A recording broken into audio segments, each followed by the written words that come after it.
Kryetari i Partisë Demokratike Sali Berisha doli sot në një konferencë para gazetarëve, ku tregoi se ishte prekur nga një gjendje virale e lehtë dhe e kalueshme, prandaj mungoi këto ditë në konferencat për mediat.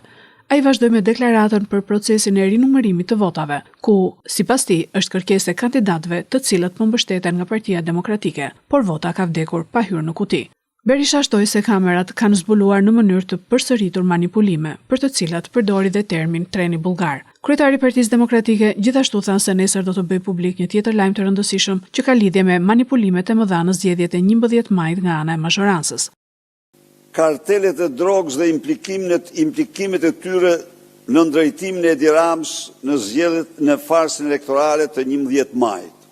Deklaroi edhe një herë se rezultati këtyre zgjedhjeve të bazuar në krimin drogën dhe farsën nuk do njihet kurrë. Denoncoi përsëri njoftimin që i bëri paraprakisht klanit Troplini për t'u larguar njeriu që mbajti në xhep për 20